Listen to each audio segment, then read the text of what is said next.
सूरह रहमान पढ़ने के बाद अगर सामने पानी रखा हुआ हो तो उस पर दम पड़ने से या फूंक मारने से क्या इसके असरात मुरतब होते हैं। तो मैं आपको दो बातें बताता चलूँ। पहली बात तो ये है कि मैं प्योरली साइंटिफिक बात करने लगा हूँ। जापानीज़ कुछ साइंसदान ऐसे थे जिन्होंने MRI की कुछ रिकॉर्डिंग्स की और MRIs किए पानी के कतरों के, और उन्होंने अपनी स्टडी में देखा कि जब पानी के कतरों पे कोई चीज़ अच्छी बोली जाए, वो कि पानी के कान नहीं होते, पानी सुनता नहीं है, लेकिन उन्होंने एक्सपीरियंस किया कि अगर पानी का एक ग्लास ले लें और उस ग्लास के सामने आप बुरी बातें करें और फिर जाके आप उसका MRI कराएं तो जो क्रिस्टल बनेंगे वो बड़े, उनकी शक्ल सूरत अच्छी नहीं होगी, वो बड़े बिजार किस्म के स्ट्रक्चर बनेंगे। लेकिन अगर उसी पानी के सामने आप बहुत अच्छी बातें करें, आप स्माइलिंग फेस के साथ बातें करें और उन बातों की तासीर उनमें इस तरह जाएगी कि जब आप उनकी रिकॉर्डिंग करते हैं, जब उनका MRI करते हैं तो you will get beautiful crystals. फिर इसी साइंसदान ने अल्लाह ताला के कुछ नाम लिए और पानी के ऊपर अल्लाह ताला के वो नाम पढ़ के फूके और उसके बाद उसने MRI किया तो जो क्रिस्टल बने आप हैरान होंगे कि वो कितने खूबसूरत क्रिस्टल थे, कितने ज़बरदस्त किस्म के उनके अंदर इमेजेस पैदा हुई। तो उसके बाद उसने जो अपनी तहकीक मुकम्मल की तो उसमें उसने लिखा कि वो ये समझता है कि जो पानी है वो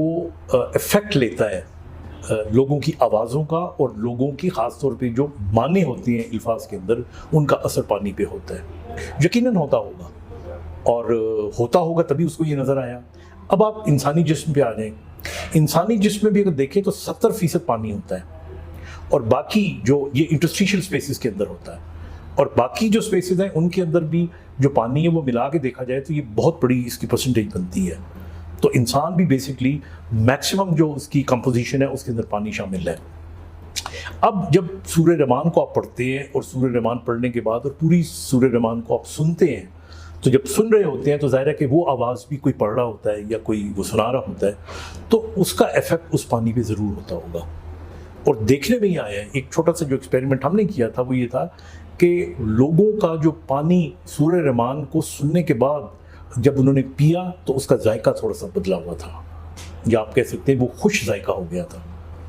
तो इससे ये तासुर मिलता है कि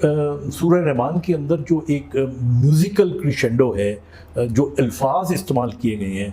और जिसमें अल्लाह की रहमतों का जिक्र किया गया है, जिसमें अल्लाह ताला से मुताल्लिक ज़ाहिर है एक पूरे का पूरा उसको अगर देखा जाए तो एक कॉन्सेप्ट होता है, उसको बयान किया गया है। तो ये तमाम चीज़ें जो हैं वो जब पानी सुनता है